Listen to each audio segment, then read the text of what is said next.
Bible గ్రంథంలో నేను ఆ మాట చదివినప్పుడు ఏవో పలికిన మాట చాలా విలువైందండి. అని ఏమంటాడు తెలుసా? నాకు ఈ లోకములు ఎవరు సాక్ష్యం ఇవ్వకపోయినా నా కొరకు పరలోక సైన్యం సాక్ష్యం ఇస్తుంది. మీ భాషలో చెప్పాలంటే మంచోళ్ళకు భూమి మీద రోజులు లేవు. నమ్మరు మంచోళ్ళని తెలుసా?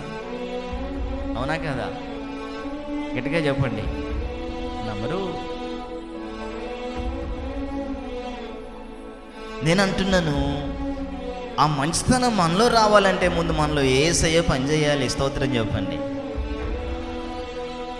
నీ భాషలో చెప్పాలంటే యేసయ్య ఏకాంతంగా ఏం చేశాడు? చేసి ఏం పొందాడు? రూపాంతరం. అందరూ చెప్పండి, ఏం పొందాడు? మనం ఎంత పొందావు రూపాంతరం? దేవుని మహాకృపతో ఈ రోజుతో నాకంటే ముందు గనులేని సేవకులు మంచి వర్తమానం చెప్పారు. వాళ్ళకి ఇచ్చిన తలంపుల్లో స్తోత్రం చెప్పండి. గనులేని దైవజనులు ఎన్నుకున్న వారు అందరూ కూడా వారికి ఇచ్చిన తలంపు పంచుకున్నారు. మరి మారేవాను ఏమన్నా?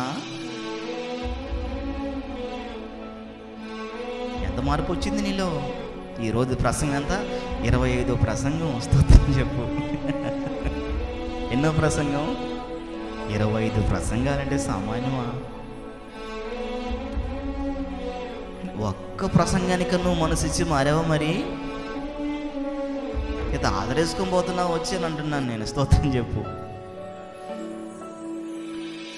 ఆదరేసుకోమనేది స్కూల్ కాదు, దేవుని మందిరం. భయంతో మనం వచ్చే ముందే, కాలు పెట్టే ముందే భయంతో వస్తే మనలో వాక్యం పనిచేస్తుంది. ఏదో వచ్చామా పోయామా అంటే పోతే ప్రసంగం మనలో పనిచేయదు. నీలో మార్పు రాదు. నీలో మా దగ్గరే జీవితం వాస్తవానికి కనబడదండి. హల్లెలూయా. ఒక్క మాట నిన్ను కదిలించిందా? అసలు ఏ మాటకు నువ్వు మనసు ఇచ్చావు? ఏ మాట నిన్ను పట్టుకుంది? ఈ రోజున నీ మనసు వాక్యానికి ఇచ్చుదువుగాక. 2 రోజులు వచ్చిపోయాము, టైం బాగోదు. నేను తప్పు కంటలేదు. ఎలా వచ్చారు మీకు తెలుసు, నాకేం తెలుసు? నా మదిలో చెప్పిన మాట మీద పంచుకుంటున్నాను అంతే, ఆత్మానుసారి. అలా వచ్చిపోతే మనలో జరగదు మార్పు. వాక్యం మనం మోసుకొని పోతే, ఆ వాక్యాన్ని మన ఇంటి దగ్గర మనం నెమరు వేస్తే, ఆ వాక్యం మన జీవిత విధానాన్ని మార్చి వేస్తుంది. మీరు మారిపోతారు, కుటుంబం మారిపోతుంది, అందరూ బాగుంటారు అప్పుడు యేసునామములో.